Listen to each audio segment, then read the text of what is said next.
Spec getting hit multiple times coming out of that bike section. More drivers coming to blows.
Well, hello and good afternoon, everybody. Welcome back here to Slow Motion Broadcasting, and welcome back to the Metro Auto Rebuild Weekend Warriors League. This is round number 6 of the season, coming to you today from the Chicago Street Course. My name is Maunz. Alongside me in the commentary booth is Adam Thompson. Guido Marzucchi is our producer for today's broadcast. Well, Adam, for the first time here in the Spec Racer Ford Weekend Warriors world, we head off to the Chicago Street Course, a track that unfortunately seems like it's going the way of the Dodo Bird. Produced some pretty darn good racing when the NASCAR Cup and Xfinity Series raced here over the past couple of years. Now, though, we've got these plucky little Spec Racer Fords and probably a very intriguing race to look forward to here today. Yeah, I'm super excited to be on the call for this race. On Tuesday night, I believe, I did an official race here with Trenton Kramer and Jason Green around here, and let me tell you what, there are some serious points of absolute heart-stopping moments around here when you're in that car. Turn 1 is one of them. And then turn 6 as well is extremely, I'm sorry, not turns, yeah, turn 6 as well. It's extremely difficult. And then also turn 8 through turn 10 is going to be one of those spaces where you have absolutely no room. We're actually watching him go into turn 8 here, and that doesn't look like a very tricky section right now, but you wait. The amount of speed that you're carrying, as we will make sure to cover this in just a bit as we're watching Jim Brewster, but the amount of speed that you're carrying through parts of this track are just unbelievable. So it's going to be amazing, Ron, to say the least. Yeah, it's going to be an amazing race. Going to be a challenging one for these competitors, and from our perspective in the broadcast booth, I got loaded into this session probably about 45 minutes ago, and I mean, I've owned this track for a while. I've probably owned this track for, gosh, I'd probably say about 45 minutes. So we're going to be looking forward to this day. Going to be a great day of racing action to keep this season up and rolling here in the Spec Racer Ford Weekend Warriors, sponsored by Metro Auto Rebuild. But before we talk about Metro in a couple of moments, let's take a look at the championship point standings, as we're now getting closer and closer to the halfway mark of the season. Only 11 rounds, so about halfway through this race will be the halfway mark of the championship. Here's how it stands in Spec 2, where it is tight. Kane Halliburton holds on to the championship points lead currently. 424 points is his tally. Nathaniel Schramm is slotted in P2. Jason Green, JG2, slotted in third. Joshua Justice in fourth. Dirk Braun rounds out your top 5 in the Spec 1 category. You can see the rest of the drivers lined up there. And now we look at Spec 2, where Alexander Gorson is your championship points leader right now. 338 points, his tally at the moment. Ben Rycroft, a past Weekend Warriors champion, slotted in P2. Dmitry Lukanov, the newcomer, is slotted in third. I don't believe he wasn't out on track for the Formula Fords. I'm not sure if he's going to be out on track here for the Spec Racer Fords, but he's slotted in third, with Matt Thompson and Paul Jackson completing your top 5. Disappointing to see Thomas Renders down there after a pretty convincing start with the win in round number 1 at Alton Park. And now we look at Masters, where Jörg Mani, the janitor, has cleaned up to this point in the season. 50 points, the tally at the top of the board there. The gap between himself and Kurt Nunez, that is 283 points is his tally. If he had 800 points in 5 races, I would have to wonder what sort of rocket fuel Jörg Mani had in this race car. But Kurt Nunez is slotted in second, Antonio Reese in third, Chris Thorpe and Brad Cathcart complete your top 5. But this is going to be a tough race. Many interesting sections, including that part of the racetrack right there, Adam. You want to run through some of the names that we have for the sections of racetrack here, because this was a concept that I was introduced right after we wrapped up for the Formula Fords, because I need to give you the lap tour, because this is wild. Yeah, we can. So here comes the lap tour with Joachim Osbeck here. Going to be coming here into turn 1, and this is a very, very tough braking zone. You're going to have to brake it about the 3. And you want to carry as much speed. You can take, as you can see, Joachim did take third gear through there, and this is another, all of these corners are tough, but the ones coming up get way tougher than this. I can promise you that. Now, coming in through turn 3 right now, and then turn 4. Right now, if you were to look on a track map, it's called East Roosevelt Road, but we're at the moment, for the rest of the broadcast, that will now be considered the meat chute, because if you look at all of the RVs signs all over the place, that is now considered the meat chute. Now coming here in through turn 6. Turn 6, this one is really tough. Braking markers on the right-hand side. Corner really tightens up on exit. You got to be super careful. We're going to see a lot of drivers go wide and probably smack the wall right there. Now through turn 7 and then going into turn 8. This is East Congress Plaza Drive. This is not any longer East Congress Plaza Drive. You will see why as he comes out of turn 10. He's going to run straight into the wall of meats. Look at all of those meat signs all over the place, Ron. As he spins out, he got distracted by the wall of meats, Ron. Yeah, the wall of meat looms ominously over that part of the racetrack. There's only so many times you can see a roast beef sandwich staring back at you before you start to get a little bit nervous. But I think Osbeck is getting back up and rolling, just crested over the bridge. One more turn left, so I'll pass it back off to you, Adam. All right, here on board with Jason Green as Jason is getting out of the way, but we might actually be able to finish a lap with him. He lets Dirk Braun go through right ahead of him. Jason now coming down the front straight, going into turn 1. Jason Green missed his braking point on Tuesday evening through here. Again, watch for that 3 board on the brakes now. down into, oh, Jason down into second gear, maybe a bit of dirty air from Dirk, back up into third. Now the right-hander of turn 2 coming up very quickly. You can see Dirk does get a little bit wide there. That's going to may cause some issues here for Jason if Jason's on a flyer. Now going to be coming in through turn 3 and turn 4.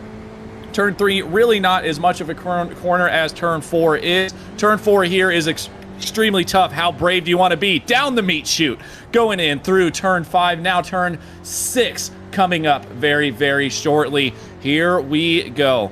Going. Watch for the brake markers on the right-hand side. Probably around the 3 is where you're going to see Jason get off the gas and on the brakes. Yes, that's exactly where he does it. Down into second gear. Got to get around that corner. Don't miss that brake marker. You're going to find a wall if you're not very, very, very careful. Now in through turn 7. And this is where things get really tight.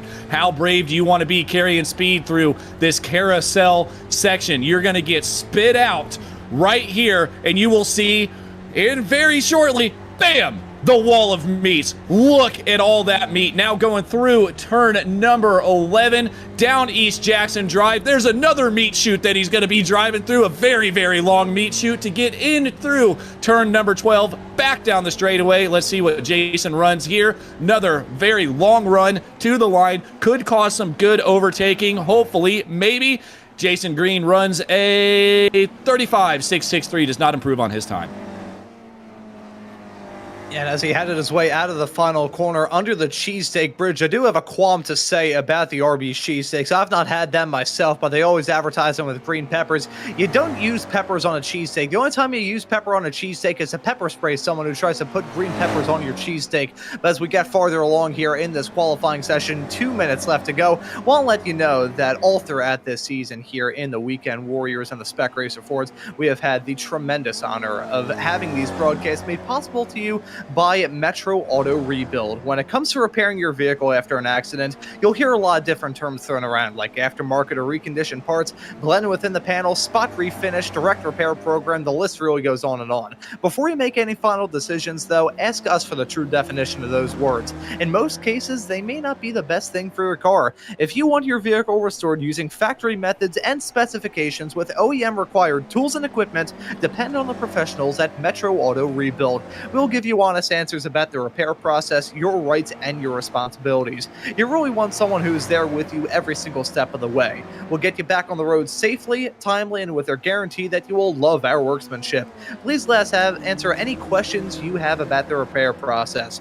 We're here to answer your questions about estimates, insurance company coordination, and billing, as well as rental car coordination too. Visit our website anytime at metroautorebuild.com. We'd like to thank Metro Auto Rebuild for sponsoring this season of Spec Racer 4 Weekend Warriors action. And with that being said, Adam, let's switch into the final 25 minutes, no, the final 35 minutes of this qualifying session. Math was never my strong suit in school. Yeah, clearly, because you just said minutes instead of seconds, Ron. I'll see myself out. Yeah, we are going to see a lot of people here on the final laps. Looking here at Steve Saunders at the moment, but very quickly, Adam Bradshaw in the chat says, if I never hear the word meat again, I'll die a happy man. Don't worry, Adam. Here in about 30 minutes, you won't have to hear the word meat, at least from me. Hopefully, probably ever again, but we shall see. We have about 30 minutes of meaty action, though, coming right at you. And here we go. Checkered flag is out. Let's see. We're looking here at Rich Meesters at the moment. See what he can do. And now looking at down there, I don't see any green sectors from any of these drivers. Maybe tire temp could play an issue here, Ron, depending on how well, we're looking here at the track right now, 66 degrees, ambient 73 degrees. So it doesn't seem to be really hot enough. You just wonder if this track is a tire killer, because I don't see anybody improving on their lap times. Yeah, I think everybody running into difficulties. The only driver that I can see that's running an okay sector is Flavio Andelo and Edgar Sancinelli. Andelo quick in Sector 1, Sancinelli quick in Sector 2. But outside of that, I don't think anybody is really saying some good times right now. As Sanchinelli going to come across the line. What time can Frito set as he's currently qualified in P28? Alexander Gorson improves, but not enough to improve his position. Sanchinelli going to be slow as he comes across the line, so not an improvement from him at the end. May have smacked the wall coming out to the final turn under the cheesesteak bridge. I think that that cheesesteak remark that I made talking about pepper spraying anybody who tries to put green peppers on your cheesesteak would resonate very, very well with my fellow Weekend Warriors Philadelphians, the for Michelle Lynn and Christian Kabanka. They can relate to that. There's only a few things that go on a cheesesteak, and peppers is not one of them, but here we go. That's Josh Justice down in the pit lane right now. Only one driver left out there on the circuit currently, and it's Yanxi Lin heading his way over the crest into the final corner. A total of 12 turns around this racetrack, a very busy lap here at the Chicago Street Course, as it looks like Yanxi not going to improve on his time as well. So it looks like qualifying is just about wrapped up, and Kane Halliburton going to start this race from the pole position from what it seems like at the present moment. First time that he started one of these races from the Polston's Alton Park in round 1. Yeah, Kane Halliburton doing a great job here. It's going to be interesting to see what he can do in the race. We are definitely going to be dealing with some lap traffic as well, so it's going to be super interesting to see how he gets through that lap traffic, especially on a street course like this.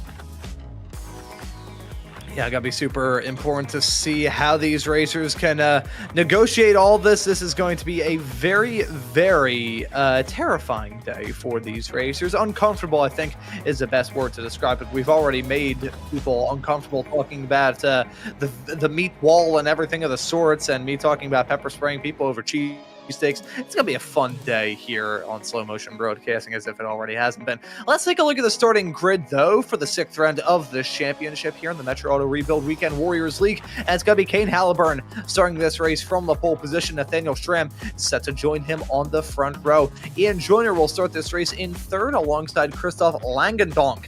The Spec 2 Pulsar are going to start this race in 4th. Martin Visser will be in P5 alongside him, your reigning Spec 2 champion in the form of Dirk Braun. Alexander Gorson will start in 7th alongside Jason Green. Phil Berry will start this race in P9 alongside Yanxi Glynn.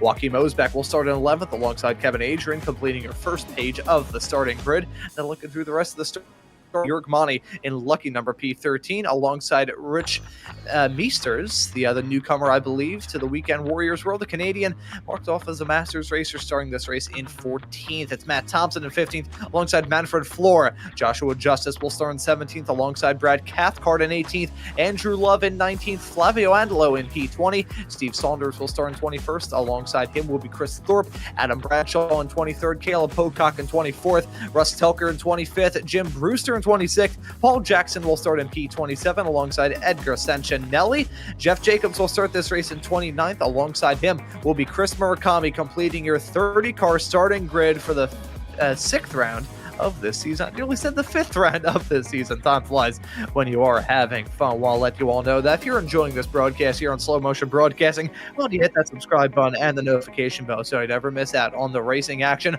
Already have some drama as Chris Murakami did not take to the track for this pace lap, so going to have 29 drivers trundling their way around this racetrack before we get this race up, rolling, and ready to rock. Want to run through the information about this track. Of course, 12 turns, some very oddly named sections for this broadcast as well, and 2.14 miles puts it on the smaller end of street circuits. I will say, and this is honest, when they brought this street circuit out in real life, it was first used as an iRacing track during the I think it was the NASCAR NASCAR Invitational, or whatever they called that. It was a very strange name that they came up for that back in 2020.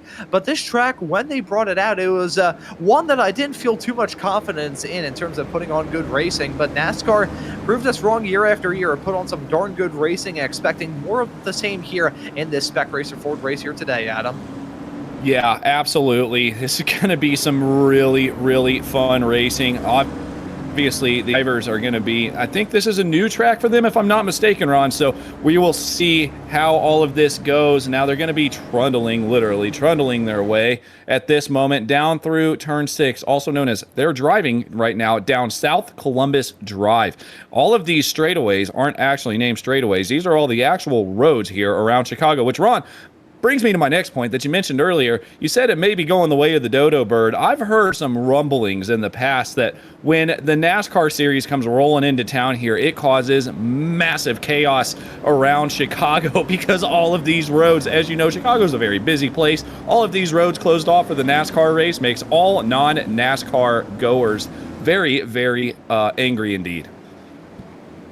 Yeah, no, every single year that NASCAR ran this event, there were a whole bunch of, well, I guess the correct technical term is NIMBYs, not in my backyard people, who would always say, oh, I don't want a street course here. I remember one time in a city council meeting in Nashville talking about bringing the Nashville Fairgrounds track back onto the NASCAR schedule. They ended up, I think there was one lady that said that there were like 19 Formula One tracks within 100 miles of Nashville, which...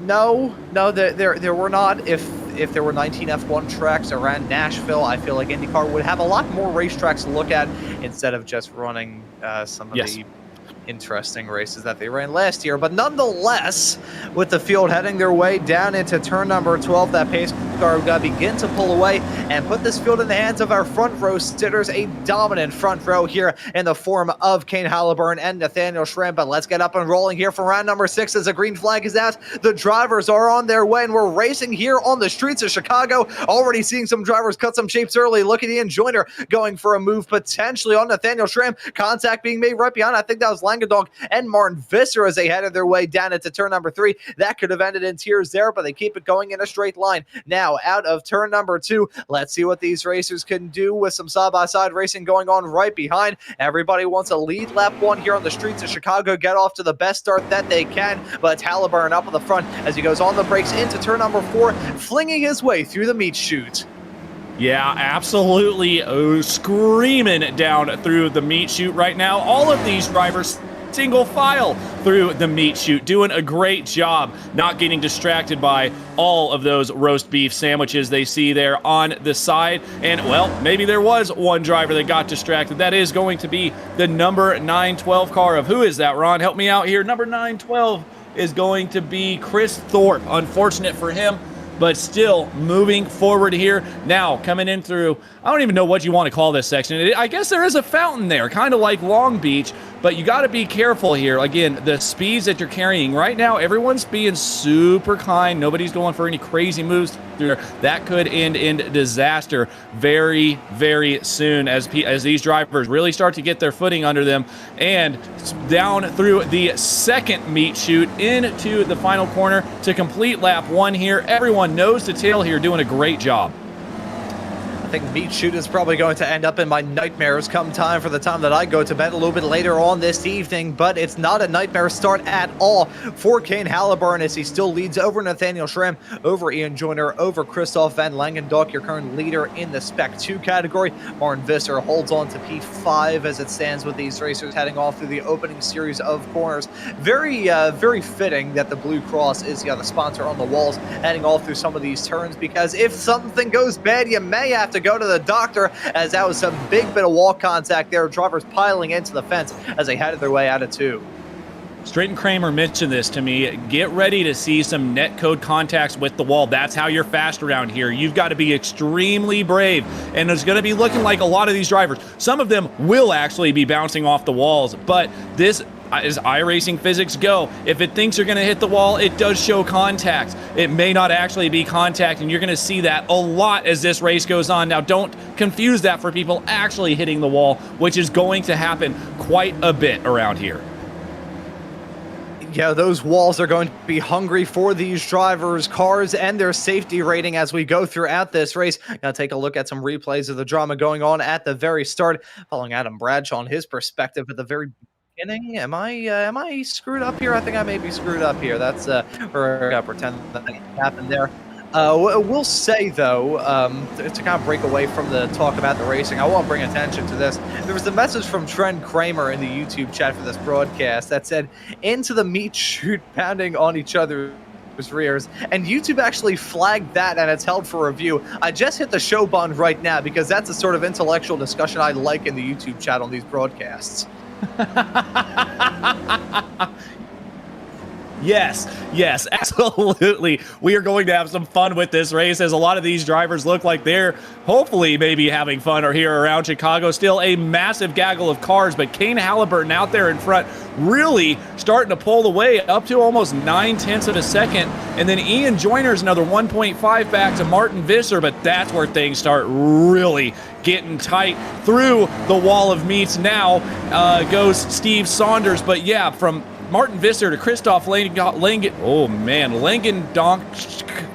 to Dirk Braun to Alexander to Jason to Yanchi to Philip. Everybody is super close, really from 5th all the way up through 10th. Yeah, everybody packed in all throughout this pack, packed in like an Arby's roast beef sandwich. I will see myself at. That was...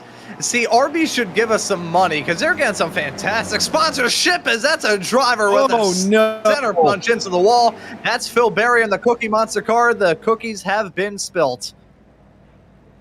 Yep, the Cookie Monster does not like meat. He likes cookies, and that's unfortunate for Phil Berry. But yeah, that is where we're going to see a lot of issues. Like I mentioned, turn 8, 9, 10, and 11 is really, really going to cause some problems for these drivers as the tires start to heat up. Hopefully they don't get too hot. I remember again in the Tuesday night race I did, once they really started heating up, the back of the car wanted to really get loose. So gotta have to be very, very careful around here. Most of these drivers, though, we're looking at Phil Berry in the pit, Adam Bradshaw out, and Chris Murakami out. I don't believe either one of those drivers started this race.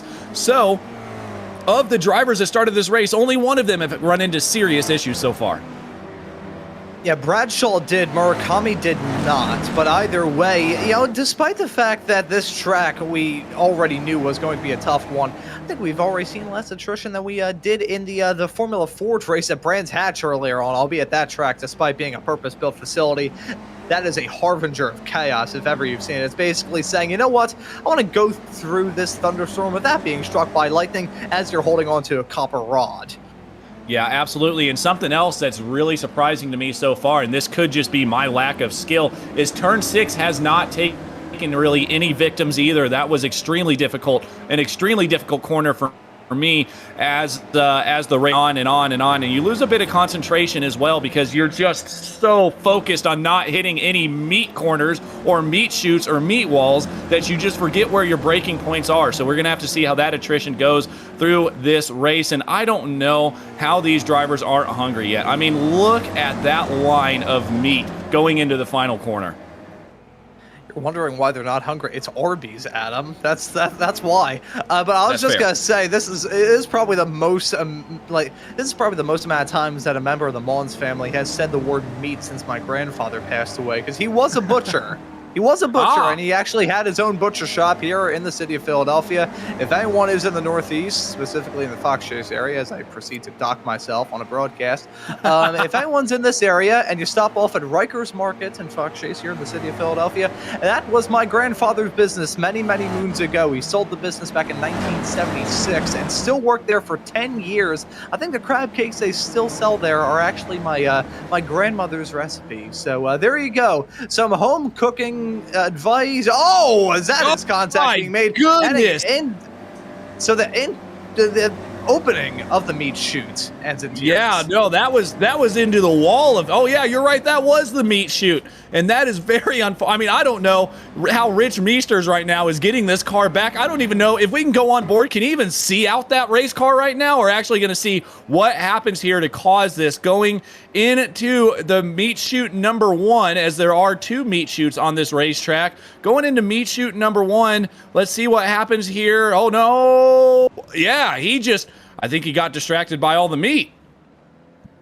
Yeah, the meat was very distracting, as I said, during the track guide, as he is still trying to bring that car home. Keep an eye on this. Ascensionelli got to try and swipe around the outside, heading into turn number 8 and 9. Meesters clearly with some damage. Should say Meesters. I'll that. I'm sorry, Rich. Anyways, moving on, going now through turn 1. Dirk Braun is doing a great job here, holding on right now to Christoph Langendonk. But yeah, it looks like we got Yanchi Lin, a driver that was moving very quickly last race. Had a chance, honestly, to win the race at the end. Did not come true in the Formula Forge, but Bianchi, again, up 2 positions, really trying to hang on to the back of Alexander Gorson here, doing an okay job at the moment. Looking here at Jason Green, he's fallen back to 9th place as well. This pack is really starting to spread out more than I expected it to spread out, Ron.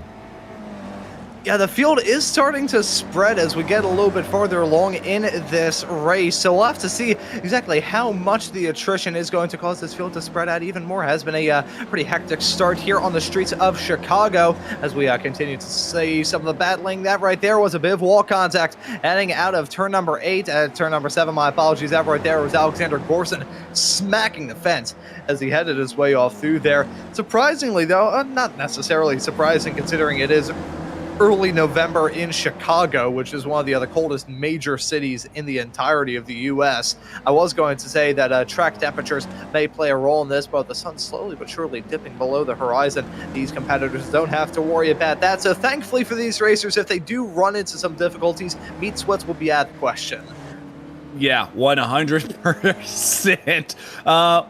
Well, considering that if these drivers do run into difficulties, with the amount of sponsorship around this racetrack for Arby's, I would assume there is probably one stationed very close by where they can go drown their sorrows in lots of roast beef. But moving forward here, still looking here at Dirk Braun. Now back to Jason Green. Oh, we're just going to keep going here. Joachim Osbeck down the straightaway here, looking for any of these damaged cars. None of these cars really look damaged yet. Yet is the key word. They are spreading out quite a bit, which is probably helping them not having to check their mirrors and drive the racetrack at the same time. And you can see that netcode wall contact we're talking about. I mean, just unbelievable. Edgar Sancinelli barely skimming by. Dirk Braun is now in a battle, though. He looks like he's still going to be able to hold on to P6 from Alexander Gorson. Alexander Gorson has gotten right up to the back of Dirk Braun. Don't look now, though, because if they keep this up, Yanchi Lin's going to be there as well. And where have we seen Yanchi Lin slowly but surely reel in some racers who are battling? I feel like I've heard this story play out once before, maybe even this weekend. But Yanchi Lin slowly but surely bringing this gap down. It's now about 0.6 of a second. Watch it be about 0.3 come time for about a half a lap. But Langendonk, Christoph Langendonk, to be a bit more precise, is still your leader of this pack. Still your leader in Spec 2, as we look at your overall race leader, who's just driven away. Kane Halliburton, Jamaican behind the wheel of that number 12 car, running strong. Nice to see Kane out there on the racetrack. Of course, Hurricane Melissa did strike Jamaica pretty severely after last week's broadcast at, I forget where we were racing at last week. Watkins Glen? Where were we racing at last week? It shows you how many broadcasts that I do know. We were racing at Interlagos last week. That's on me.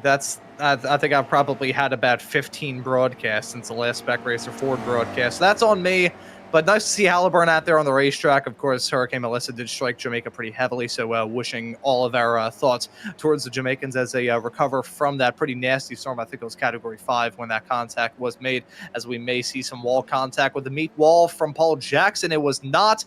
It's contact with the wall right afterwards. That is out of meat wall territory. That's just into a tire wall. It is, yeah. That was going into, I believe that may have been going into turn 12, final corner, maybe turn 11, but just unfortunate. A lot of these drivers are having quite a few issues. I mean, you get so much speed, you just miss the braking points around here, and you can see why. I mean, these drivers are really going very quick, and then hard braking zones. Yeah, you can see where there's been a few people probably off into that tire barrier going through turn 12. But very quickly here, I did want to mention Jan Janchik, mentioned at the beginning of this broadcast, as we're looking right now, I believe at Ian Joyner, there are 7 drivers from the Alameda Racing Academy in today's race. Look at the paint jobs. You can definitely tell which ones are from the Alameda Racing Academy. So great showing from Alameda in this race. And it looks like a couple of them are doing pretty good. More netcode contact as we can see them as they come out of, I believe that is turn 5. Holy cow, that's Langendonk and Dirk Braun coming up blows as they headed their way out of 2 into 3 through 4. 4 and 5 right now. The meat shoot and the campaign being held through it is led by Dirk Braun as he got some moves done. Alexander Gorson was able to jump into the lead in Spec 2 as a result of all that drama broken out. Gorson now wants to taste that spot inside the top 5, and he gets it done in the small little flat out blast heading down into turn number 6. We talked about this turn a little bit earlier on in the broadcast, Adam. Quite unique in the design of the Chicago street course, the fact that there's no runoff area heading down into turn number 1 or into turn number 6. If you lock it up, maybe carry a bit too much speed in there, there's one destination that you're going to find yourself ending up in, and that is the outside wall. Yeah, see what happens to Russell Telker here. I think this mentioned, it says it was a crash. I think Russ just kind of stopped waiting for everybody to go by for Russ Telker, which is totally fine. Not trying to get in anybody's way. He's got his own issues trying to navigate this circuit of meets. But at the moment, looks like Alexander Gorson is now ahead of Dirk Braun. Just unbelievable battling. Up at the front, not so much. But back here, Dirk Braun and Alexander Gorson have been going at it tooth and nail for laps now as they go through turn 1. Paul Jackson right in front of these racers, being a bit of a thorn in the side to these competitors. He won in the Formula Fords a little bit earlier on, has run into some difficulties at the start of this race. As we take a look at some drama that was going on a little bit farther behind it, Andrew Love has run into some difficulties. This is heading through turn number 3 into the braking zone of 4 right about now. And don't tell me the meat chute has claimed another victim. Yes, it has. Is that technically counted as a meat chute because he went off beforehand? Just barely beforehand. That's what are the technicalities? Yeah, we're going to consider it the meat chute because, you know, the meat always extends just a little past where you think it does. So definitely considered the meat chute there because he has not actually rounded the corner. So yeah, the meat chute really catching a lot of these drivers out as we're watching right now, Alexander Gorson and Dirk Braun as they go through turn 6, 7, 8, the fountain section is what I'm going to call it, even though it's technically called East Congress Plaza Drive. Back down through the wall of meats again, and then down meat chute number 2 to come out and come back down the front straight. Now, Ron, what I'm looking at here is I'm trying to find some overtaking opportunities, and I really do believe going into turn 1, huge long run going into 1, that's probably where we're going to see the most overtaking opportunities that we can, as Ian Joyner has closed in on Nathaniel Schramm for P2. Yeah, so this battle for second going to heat up as Christoph Langendonk has come down pit lane, but I think you're exactly right there, Adam. The overtaking opportunities in those big, heavy braking zones in the form of turn 1 and turn number 6 going to be a very good spot for these competitors to try and get the moves done. We'll have to keep an eye on those sections, especially as we get a little bit farther along in the show. Once these racers decide to take the gloves off and really start to risk it for the biscuit and go for some moves. I do want to say, though, Adam, after that comment about the other meets extending out, I gotta imagine that if Mr. Joshua Wilkie is tuning into this broadcast, he is going to kick our Alexander Gorson holds on to 5th at the moment, your leader in Spec 2. He is effectively in no man's land in that class after the pit stop from Langendonk, as he have to go back to Manfred Floor in his second Spec Racer Weekend Warriors start, slotted in P11 in the 274 car. And this is the amount here on the racetrack and the continuing stable of drivers that come into the series week after week, as Caleb Bocock maybe feeling a little bit of pressure here right now. It's Flavio Andelo that's a little bit farther behind, though. He's run into his own difficulties there. This is going to be a swaparoo, not for spot, as I believe that's the other 555 car. That's right. Actually, no, that's not the 555 car. My apologies. Right in front. I think that's a Brad Cathcart running right into. No, my apologies. That's Matt Thompson. That's actually a battle for P14. I will correct myself. Was a little bit kerfuzzled with the meatball flag for Flavio Andelo. I think he ran into some difficulties at the entrance of the meat chute, as we'll take a look at a replay. May have gone down for Andelo, heading downtown into 4. Yeah, I mean, again, a very, very tough part of the track. This is super quick through here. How brave said you want to be, slams into the wall of meat there and just absolutely destroys the whole left side of that car. Roast beef is supposed to be soft, but that was not a soft contact at all. He keeps driving, though. He does still driving around with the meatball flag. He's still out on track. He decided not to go in and get that fixed, but he's going to have to within the next 3 laps. Yeah, that was not a pillowy impact into that meat wall. That was rather severe. Imagine using a roast beef sandwich as a pillow. That would not be very ideal. There's only 3 words that would pop into my head if somebody tried to use that, and those 3 words are inner ear and infection.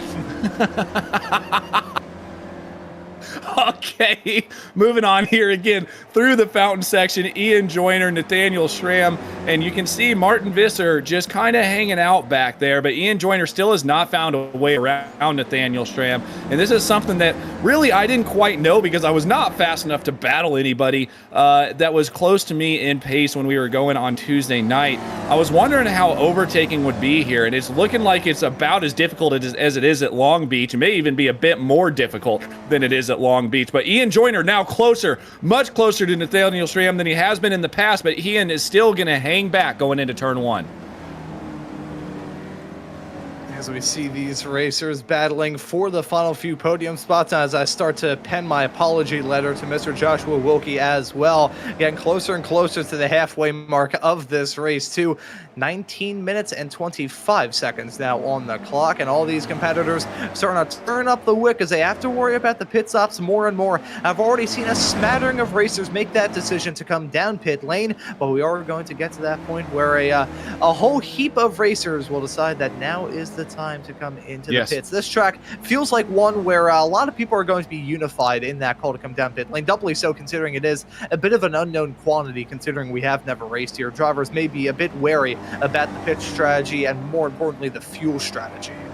Yeah, I don't know exactly how this is going to work out either. I mean, it's a mystery to all of us at this point. It's a mystery why Arby's has so many sponsorships around this racetrack, and it's a mystery on how these guys are going to pit as well, because I don't know if maybe Ian Joyner might think he's quicker than Nathaniel Schramm, or maybe he thinks he's slower, because there is definitely enough speed carried around here to hang out in somebody's slipstream if you're a bit close on pace. But if Ian Joyner's actually quicker than Nathaniel Schramm and he thinks he's getting held up, maybe Ian decides to alternate his pit strat with Nathaniel, as Kane Halliburton just runs the fastest lap of the race with a 133.621. Kane is absolutely, he's got no slipstream issues to worry about behind him, absolutely flying right now. But yeah, I mean, for the rest of these drivers, as Jason Green comes in, we were just talking about pit strat. Jason Green pulling the Stevie Ray strategy right now and coming into the pits.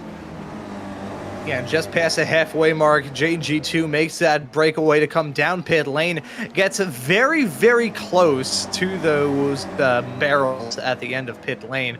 We've already seen enough drivers slamming into pit attenuators as of late here on slow motion broadcasting. I don't want to see what happens to a lightweight Spec racer Ford when that impact goes down, because that feels like it would be quite catastrophic at the very best. So thankfully for him, he makes that clean run to come down pit lane. He is joined in the pits by Manfred Floor. So the small smattering of races coming down pit lane is Alexander Gorson going to impact the wall coming out of turn number 5. Side-by-side racing now going to go on between your Spec 2 leader and your reigning Spec 2 champion. Through into 5th goes Dirk Braun, and through into 6th is going to go Yanchi Lin. Gorson losing out 2 spots in one shot. Well, that's one of the issues here. I mean, if you lift, I think Alexander lifted because he did not want to go too wide through there, and he ended up being too wide with Yanchi anyways, because he made a very opportunistic move. And I do want to mention, Ron, those barrels, those pit lane attenuators at the end of the pit lane there. You know, water's heavy, but I bet you Arby's sauce is even heavier. So you definitely don't want to hit those things, because I guarantee you I know what it's full of, and it ain't water. It's definitely Arby's sauce. I'm not sure of all the substances in the world that I would want to be covered in that are worse on my list than Arby's sauce. I would rather be a duck in the Gulf of Mexico being covered in a BP oil spill, frankly. Not touching that one. Kane Halliburton's still your leader now, extending that gap to 10.5 seconds. I'm going to have to go through this broadcast once it's said and done, because there are a whole, slew. We could have the whole, Josh, if you're tuning into this broadcast, may need to start up on the editing process of the meat fiasco video to get posted as a full-length video here on the channel, just chronicling all the shenanigans we've gone up to. And speaking of shenanigans, Alexander Gorson, after getting 2 moves put on him in one shot, he goes for his own 2-for-1 deal and through into that spot. He's going to go back up to 5th for Gorson. Lin and Braun now going to battle right behind. Yanchi Lin is able to jump in front of Braun. Braun, who was running P5, got shuffled right back down. We did. We also missed an overtake. Ian Joyner did get past Nathaniel Schramm. Somewhere, somehow, Ian Joyner now in P2. The question is, does he have the pace to get to Kane Halliburton? Right now, I don't think he's got the pace. Looks like Nathaniel may or may not have gotten into the wall a little bit. Again, netcode contacts here. And going down into turn 1 here, it looks like Nathaniel just lets him go. I don't think anybody's wanting to race, Ron, too wide going through these corners. I think that was turn 6, actually. Yeah, but either way you slice it, roast beef pun very much so unintended there, but it works, so I'll take the credit for it. But these racers trying to go for moves whenever they can. This racetrack on the end of street courses, it is rather wide at many points, so you can go for some moves where you usually wouldn't expect racers to go for a move. As I get my tongue wrapped around my teeth about 10 times there. That's the side effect of eating too much Arby's. Jörg Monty comes into the pits from the lead in the Masters category. P9 at the moment for him, so he will try his way down in the pit lane. Haven't talked about this. The pits are rather lengthy here at Charlotte, so these racers do have to add in a bit more scrutiny in terms of how they can execute the pit stops.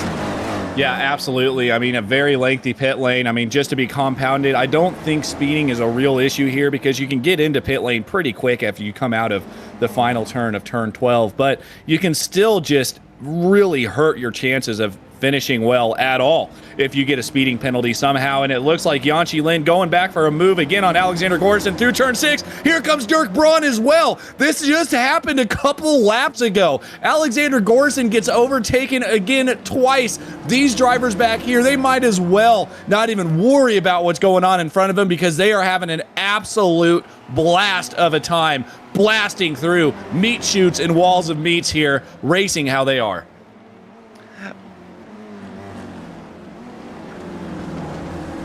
As I'm swiftly and abruptly gonna move on from that. Masters has picked up a meatball flag. What is it with the? Oh, God dang it. He picks up a meatball flag. That's gonna just about do it for him in this race. It's Alexander Gorson gonna come down pit lane here, so a drive through into the pits. God dang it! There are fast food puns everywhere. We have built these walls around us, Adam, and now we are just surrounded by meat. Yes, we are, Ron. We are surrounded by meat and meat puns, but we are going to continue. We're going to push through this race, Ron. We're over halfway there. We can do this, buddy. Martin Visser now looks like actually this is Josh Justice going into turn 6 again. We're going to see where the break. Yep, going through turn 6. Did he miss the corner? I've done this so many times. He did. I think he just went in maybe a little bit too hot, lost the rear trying to get on the brakes. And as you know, Ron, if you've ever driven an SRF, trail braking is one thing, but getting off the brakes and getting back on the brakes in the middle of a corner is not what you want to do in an SRF. That thing will send you around so quick. Also, the shifting can cause a lot of issues. If you downshift too quickly, lock up those rears, it's game over. What happens here with Yanchi Lin? Another overtake maybe with Dirk Braun. Oh, that's not an overtake. Dirk Braun gets right into the back of Yanchi Lin. Fortunately there, the fiberglass horn coming at in the Spec Racer Ford race contact made as here come the pit stops. Kane Halliburton and Martin Visser, the latest to come down pit lane. This will give the race lead off to Ian Joyner. Nice to see him running here in the Spec Racer Fords. And a brief little hiatus from racing in the Weekend Warriors. He switched his attention from the FF1600 machinery in the Formula Ford Weekend Warriors over to these SRFs. And as he said a few moments ago, Adam, to kind of add on to that point, these Spec Racer Fords, I think if I had one word to describe them, it would be unique. They're a unique looking car. They provide a unique style of racing, and it's just unique characteristics that you've got with them. There's really nothing like the SRF on iRacing. Super strong drafters, but they're not an open wheel car like the others compared to the Formula Vs, which are absolute draft monsters. These cars are a bit tricky to try and drive. You have to have a very specific feel to get them around the racetrack very, very smoothly.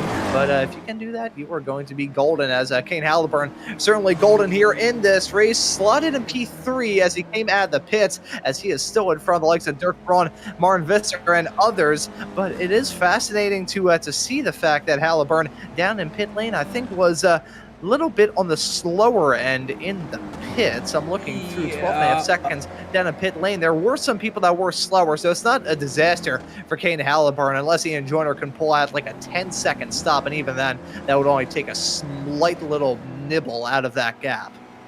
Yeah, I think it would. I'm looking here at the pit lane times right now. His pit time, Martin Visser actually was 16 seconds. Everyone else, he was a little slower. His actual pit box time was a bit slower at 12.5 compared to what I'm seeing, some 11, some 14s.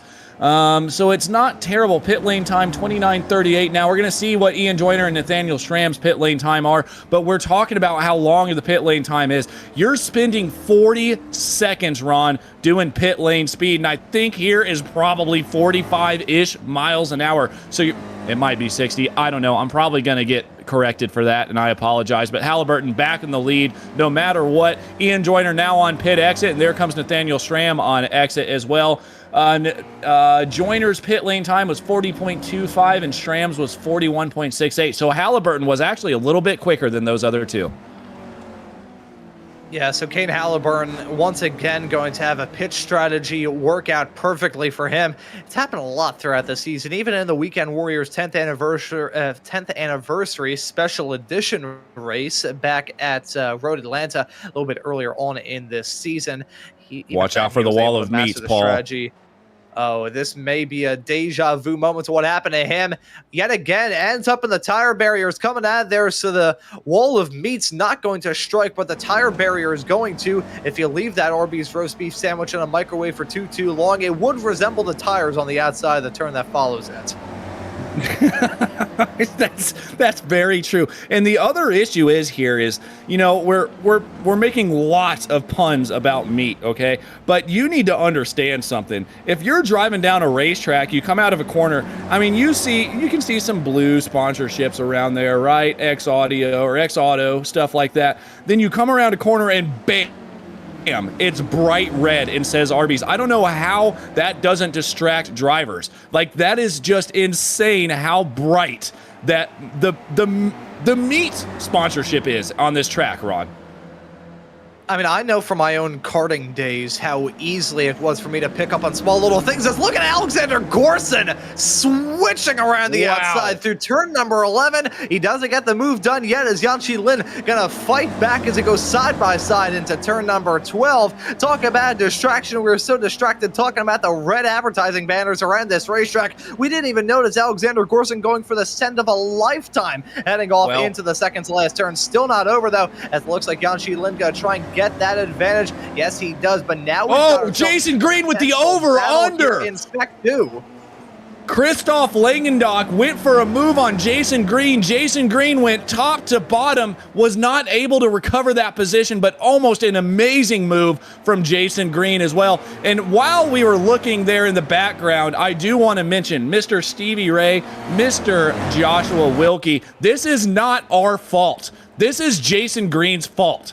He is the one that made the track map for us to follow this afternoon. So if you're going to yell at anybody, yell at Jason Green. And you can see how close to making that over-under work. Trenton Kramer special right there. Just could not get down below, just cannot get back down below Christoph Langendock. And he's sitting back there now in P8, excuse me, but still hanging on to these drivers, which is unbelievable how hard they're racing and still really kind of pulling away, Ron. Still trying to pull the gaps as we get closer and closer to the very end of this race. Taking a look at a replay, something that may have gone down involving Rich Meesters. He's in the number 64 car, trundling his way down pit lane. The Cool Camel Racing entry, nice team name. Pit exit a little bit odd in the sense that you pretty much have to be directly there on the inside, otherwise you slam straight into that tire bundle. He exits the racetrack after a little bit of slowing down to try and get out of harm's way. I will say, though, fully throwing my arms up here, basically throwing myself in front of the train.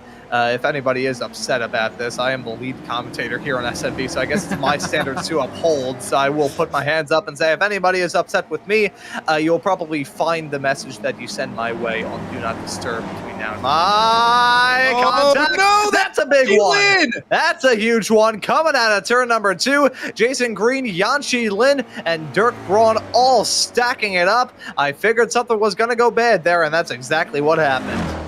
Yeah, we'll get a replay of that to see if there was any contact. It looks like Yanqi may have just gotten it wrong, though. And again, you're coming out of these blind corners, and you have absolutely no idea where you're going. And it looks like here we've got Yanqi Lan fighting with Alexander Gorison here. And what happens here? Yanqi just outbreaks himself, gets... Oh my goodness, a bit of contact there with Martin Visser, I believe, as well, and it just caused Yanqi to come back out in the middle of the racetrack. Jason Green, Dirk Braun had nowhere to go. And in all of that, the two drivers that got out of it were the two Spec 2 competitors, I believe. At the very least, Alexander Gorson got away from all of that. Somebody has a blown motor, as you can see the smoke going from one end of the screen to another, and that, I believe, may be... JG2 in the pits at the moment. That was a pretty severe impact for all of them. That's got to take them out of contention as we take a look. Some more drama going on here. There's Flavio Andelo heading his way off through turn number 9. That's never ending. Uphill, then downhill, then uphill, then downhill. Left-handed sweeper. Don't tell me the wall of meat struck. Nope. Wall of meats is fine. Locks up down into turn number 11. Tire bundle. So could have ended his year. He was intimidated by the wall of meat. He absolutely was, man. The meat chute intimidates quite a few people. You can see it on the race today. It's just the never-ending intimidation factor, but luckily for them, they've only got about 5 minutes left to deal with our terrible puns. You will never have to hear about meat again, I promise you that, as Edgar Sancinelli gets it wrong as well. Again, losing the rear end of the car. I believe that we're starting to run into maybe some tire heat issues as well around here, because when you are on the brakes, you got to get through these corners. They're super tight. There's really no exit area. So I just believe this is just killing tires at the moment, and we can see it now as more and more drivers are starting to get super duper loose. Yeah, one thing to raise as we see the sun dipping below the horizon here on the streets of Chicago. Talking about the track conditions a little bit earlier on, how cold it really is. We're not having to worry about overheating tires. We're having to worry about the opposite. Right now in sim, 66 degrees Fahrenheit as your current ambient temperature. Track temperatures at around 68, which, I mean, in real life and in iRacing, that is ice cold. So these competitors really having to work overtime just to get tire temperature in their car, let alone even just maintaining the tire temperature. If you drive a little bit too easy through here, your tires are basically going to resemble giant icicles.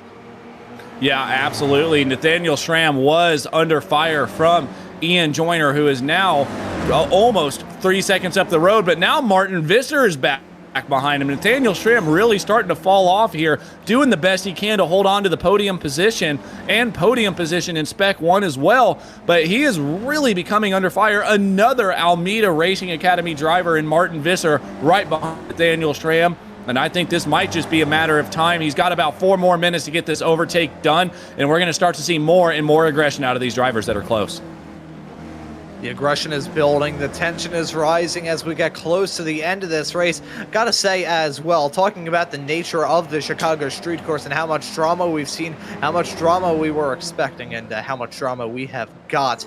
Only the top 14 on the lead lap, and that will probably change as Brad Cathcart not too terribly far away. Paul Jackson is 1 lap down, so you can see him being a bit of a rolling roadblock, heading off through the final few turns. Huge damage on the front end of that race car. That could certainly be the reason why he is slow heading off through the final sector. As Jim Brewster, the next car to go 1 lap down. Well, he is already 1 lap down, but 1 lap down to your final podium runner of Nathaniel Schramm.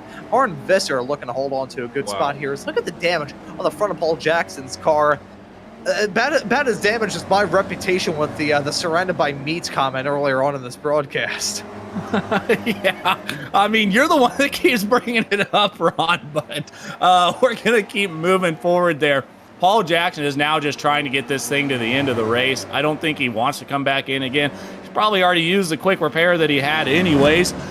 So this is really unfortunate for Paul Jackson, but just going to try to get it to the end of the race, roll around as slow as possible, and just do what he can, because we are seeing, like you said, we're not seeing a lot of attrition, I don't think, Ron. What we're seeing more of is just people not being confident around here, and I don't blame them. This is the first time Probably the last time they've been here, as the 137 and the 26 of Martin Visser and Nathaniel Schramm are going at it here. Here comes the 26 down the inside, holding on to that position. Martin Visser, the over-under, though, going into a very dangerous spot for an overtaking. It does not work. It does not work at all. Martin Visser sideways. There's a carnage behind them.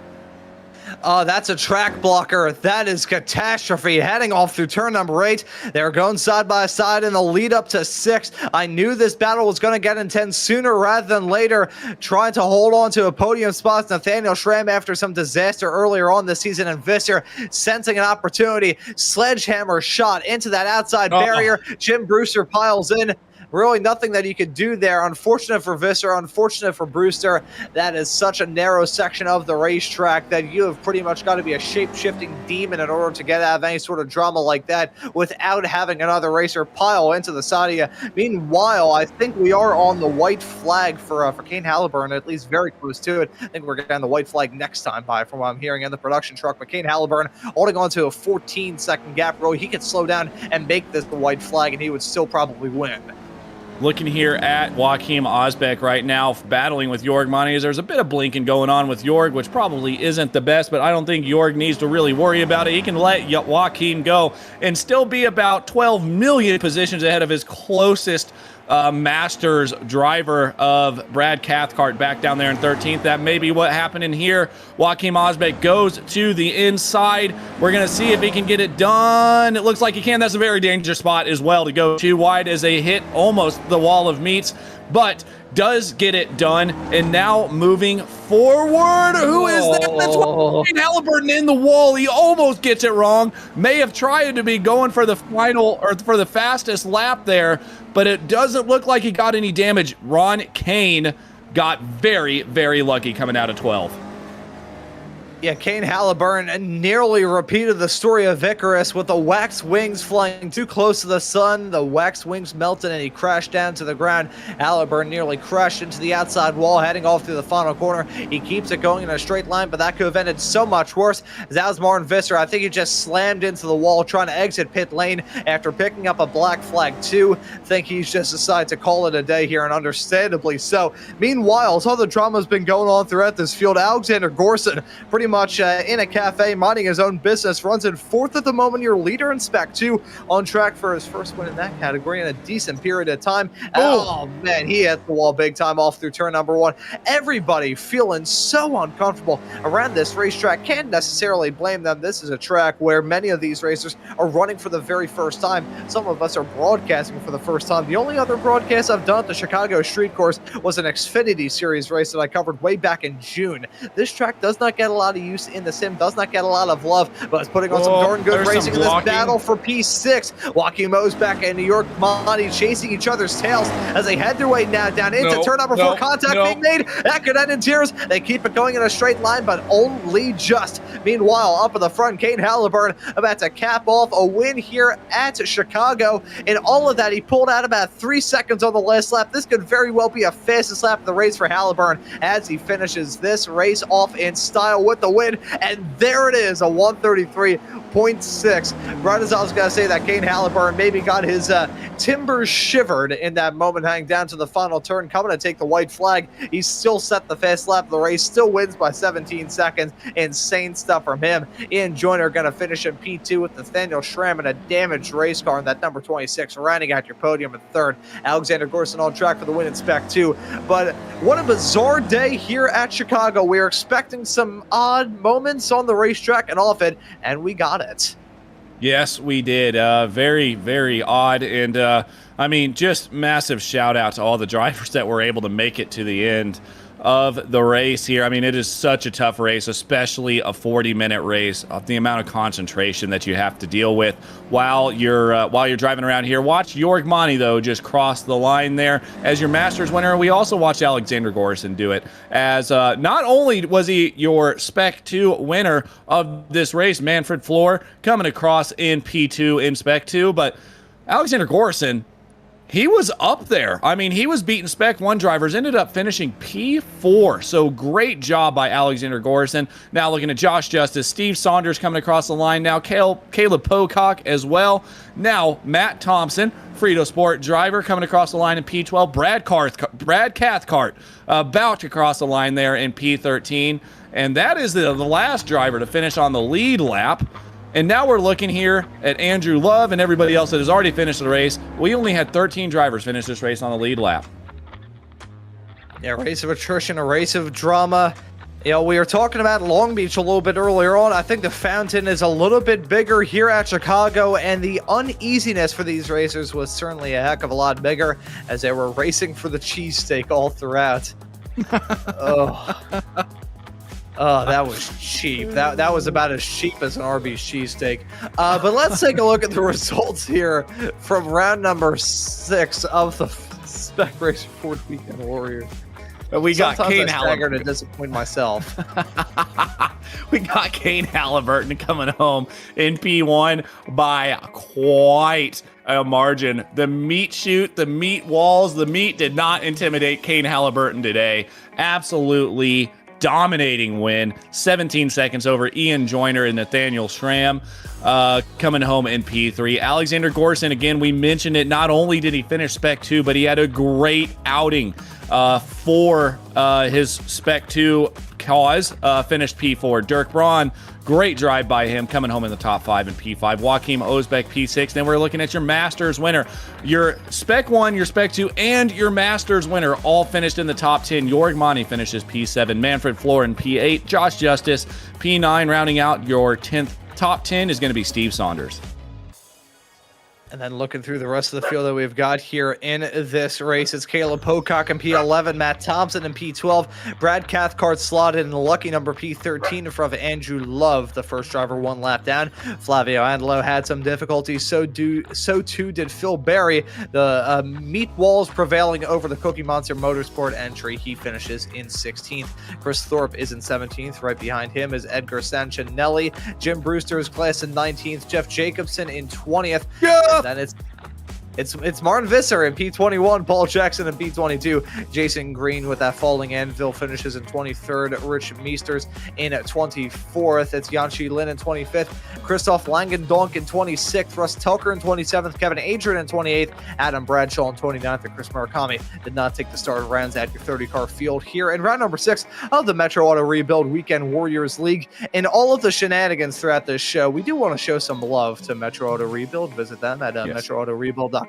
And I also want to personally thank them for sponsoring the shenanigans that we had here on this broadcast today, because that was a heck of a lot of fun. Probably the hardest I've laughed on a broadcast in quite some time as well. However, Adam, we do have some drivers looking to have a chat with us since it's your first interview back here on these Weekend Warrior shows. I'll let you have first dibs and ask who you want to have a chat with. I need Jorg. Give me Jorg. We're going to get Jorg Monty in here, the winner of the Masters class by quite a while. Jorg, first of all, congratulations on your win here today. How tough was it out there? I'm sweating like a pig. That's how tough it was. And I'm desperately seeking my shower. Yes, I was going to mention that. I mean, I mentioned there at the top of the broadcast, I did a race, but it wasn't nearly as long. I believe it was only a 15-minute race or a 20-minute race on Tuesday night for the officials. But the tires really at the end of that race started getting pretty weird. How did the tires start feeling at the end of your race? Actually, not too bad. I was trying to drive consistently slow, actually. Because I didn't have done any laps of this track this week. That was my first laps. For that, till the last lap was everything actually pretty okay. I just tried to survive. The tires felt okay, and I was even on 0 inks till the last lap. And then I made a slight little mistake, kissing some walls, and that was actually 2 inks. But otherwise, I'm happy with my place. Well, Jorg, you mentioned kissing some walls there on the final lap. And Jorg, we've been having some fun here this afternoon, to say the least. Right. And in case you didn't know, I'm sure you do, this track is sponsored mostly by Arby's. So were any of those walls, did you kiss any meat, Jorg, while you drove around the track for that final lap? We were not able to see, but did you any Arby's sponsorships? I have no clue. I was concentrating so hard. I didn't watch live. I didn't watch right. I was just watching not to crash into Joachim or to anybody else. So I have no clue. Sorry. That's okay, Jorg. That's okay. I'm sure we can. We'll go back to see if you got tangled up in the meat chute or the wall of meats, and it'll all make sense when you watch the broadcast. I promise you, Jorg. But congratulations on your Masters win. Not only was it a win, it was top 10 as well, finishing P7. Anybody you want to thank for shout out before we let you go? Yeah, you guys, and it's nice to hear you once in a while as well, Adam. But it's your fault. I'm getting hungry now. Speaking of all that meat now, I'm getting hungry. Love you now. You are welcome. I think we had about 16 viewers at our peak here, and I'm pretty sure we're down to 10. I'm pretty sure we made them all hungry talking about meat for the whole race as well, Jorg. But congratulations, man, and I hope to talk to you again soon. Good to talk to you. Thanks a lot, guys. Good night then. Bye-bye. Good night, Jorg.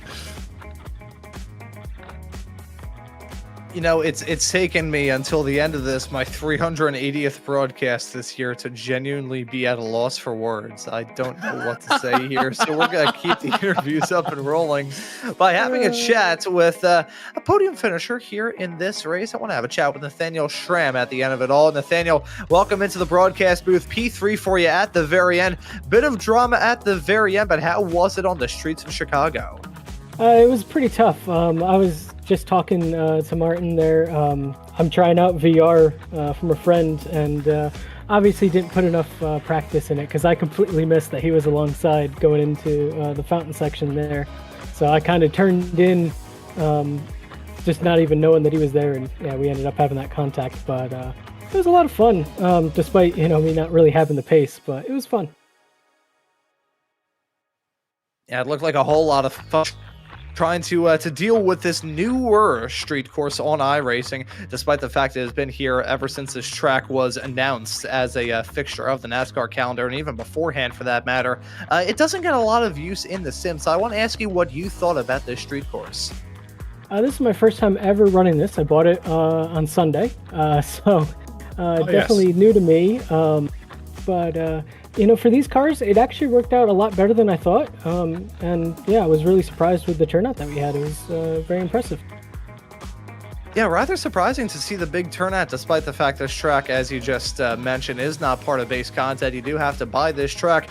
I had to buy it myself about 45 minutes before we went live, but that's I really enjoyed this race, and I'll look forward to running some laps around here in anger after this broadcast is said and done. I'm not going to ask you about some of the sponsorship banners like Adam asked Jorg a few moments ago, because if you tune into this broadcast afterwards, Nathaniel, we've had a very interesting day here on the broadcast booth, I'll tell you that much. But I will ask you about the next round of the championship, as we are officially past the halfway mark. Gonna be heading off to VIR on the grand configuration next time out. So what are your thoughts heading to that behemoth of a racetrack in 1 week's time?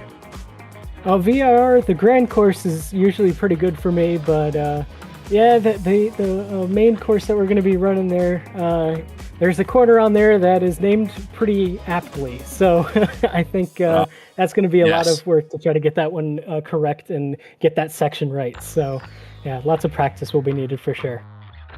What's funny is I was actually having this discussion right before another broadcast I was doing not too long ago on all of the configurations of VIR. That is the only turn where they actually mark it off as turn number 13 on the iRacing track map, which we can't say that word on the air. Well, we can, but we would probably get in a little bit of trouble. But that is a nice little odd note about that racetrack. But Nathaniel, thank you for joining us here in the booth. And as per usual, we'll let you give a thanks or shout outs before we let you go. Awesome. Yeah, I'd just like to thank the league for having this league sessions. It's always fun. I'd like to thank you guys for broadcasting. I'd like to thank my team, Three Oceans Racing, and like to thank our sponsors, Turner Machine Development and Gager & Sons Power System. They've been really fun to have on the car, and hopefully, giving them some broadcast time. So, yeah. Well, thank you as well for joining us here in the broadcast booth, Nathaniel. Well done on the P3, and looking forward to seeing you out there at VIR in 1 week's time.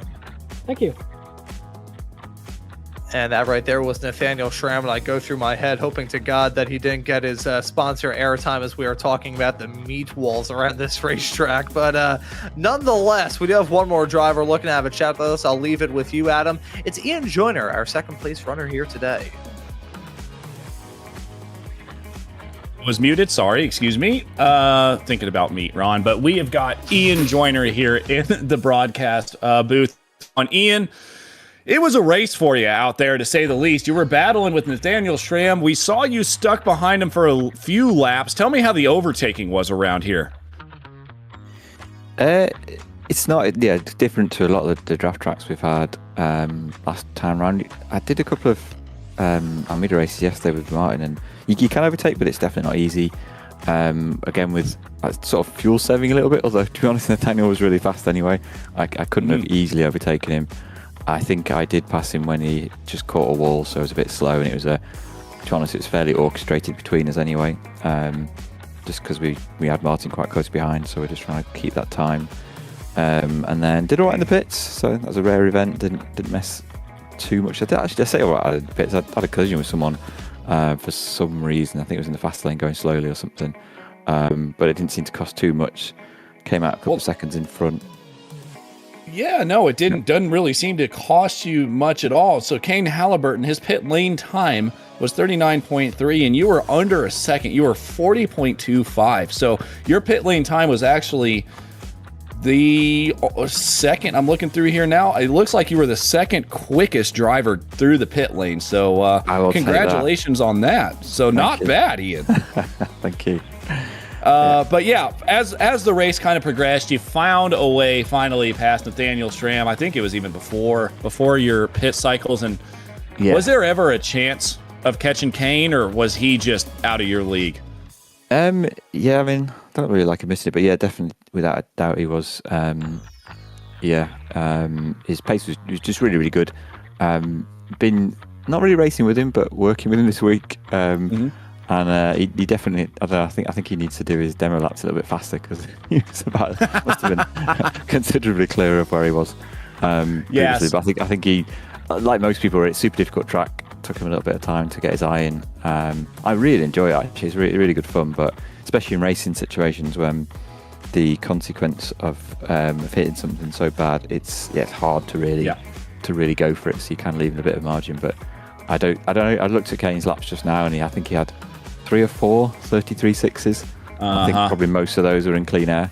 So I think I only did a 33.9, even with a little bit of help from Nathaniel. So no, he had a decent bit of not only pace but also consistency in the bag. So don't tell him I told you this, even though he's going to find out anyways when he watched the broadcast. But you can tell the penultimate lap before the white flag, he was pushing.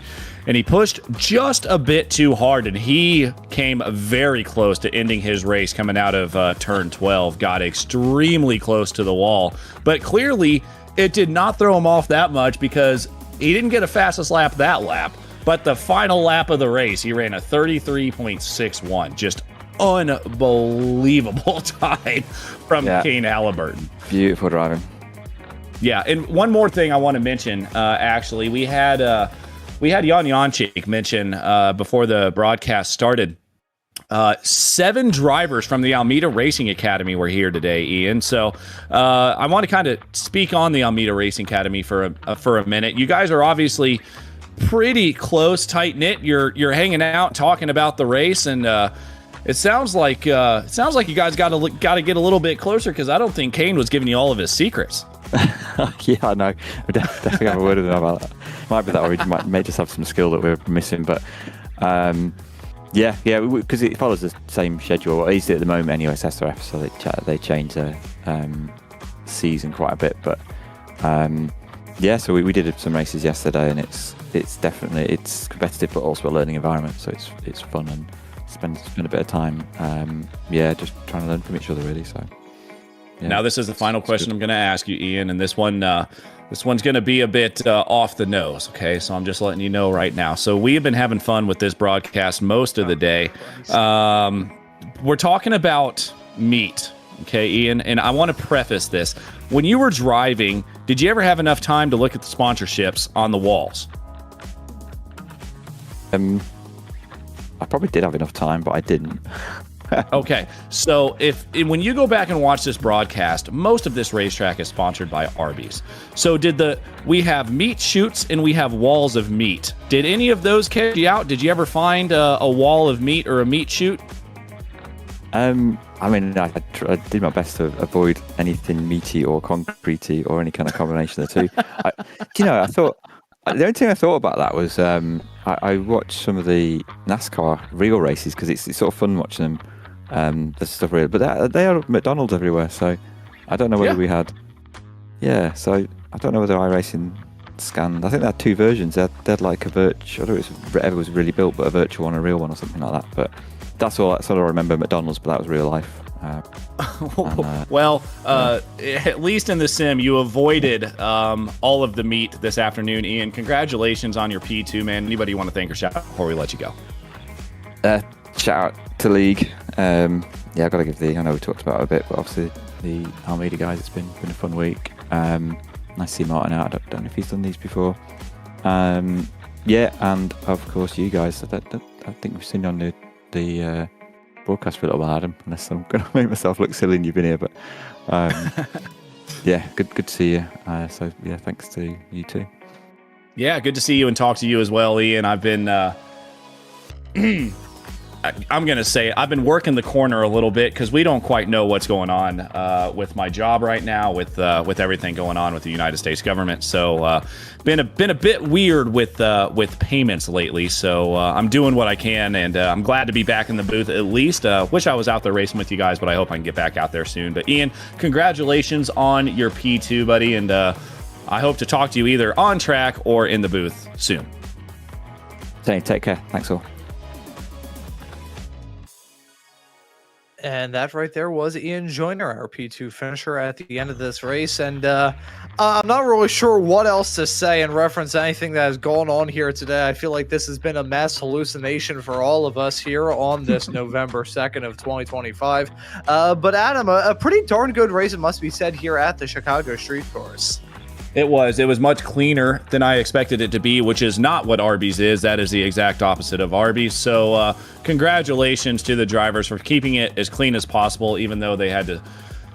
Yep, I'm not touching that one. That one goes too far. Even though they had to navigate quite a few very, very difficult corners and long straights, missing braking zones was obviously a big deal here, but not mass chaos like I expected it. There were a few drivers that got caught up.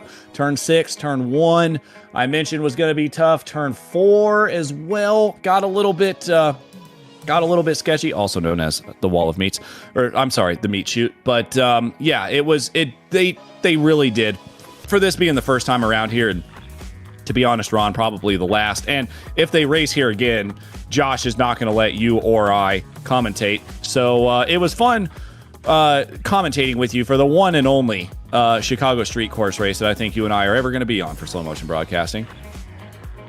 Oh, I'm going to bring the meat chute and all of that onto every single broadcast that I ever do around this racetrack, which, considering it's not part of the NASCAR schedule, I don't think will be for quite some time. But who knows? We'll just have to see. Maybe this track becomes a part of base content one day. Only time will tell.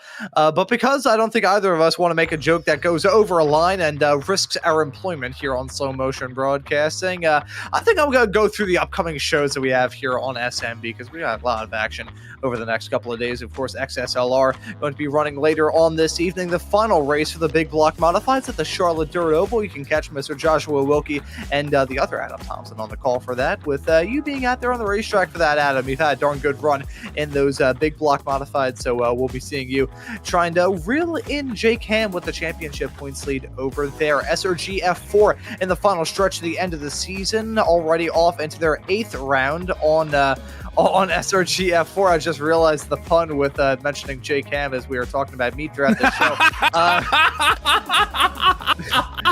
XMS Ferrari Road Challenge action gonna come at you at round number 5 of their season. That'll be at Le Mans this upcoming Wednesday. SRG F3 action going to be at Monza, with the Formula V's at VIR, the Formula Fords at Long Beach, and Spec Racers at VIR on the Grand Course. That is a behemoth of a racetrack. These drivers gonna have a lot of experience that they have to do between now and the start of that broadcast. Not too far off. Future XSLR, of course, running next week as well. The beginning of the rally section of the schedule, running at the Daytona Rally Cross configuration, and SRG F4 going to be running at Aragon. We also got Ray Esports Club Racing League action this upcoming Wednesday as well. Gives you a very good reason to subscribe and hit that notification bell so you never miss out on any of the racing action. But as for this broadcast thingamabob, whatever we want to call this fever dream of a show, I hope you all have enjoyed it. But for myself, Ron Maunz, Adam Thompson joining me in the commentary booth, and Guido Marzucchi working on the cameras and the graphics and the virtual production hauler, I say thank you all so very much for tuning into the action on Slow Motion Broadcasting today, and I apologize to anyone we've given meat-related nightmares as they try and go to bed here tonight. Meow and go Dodgers.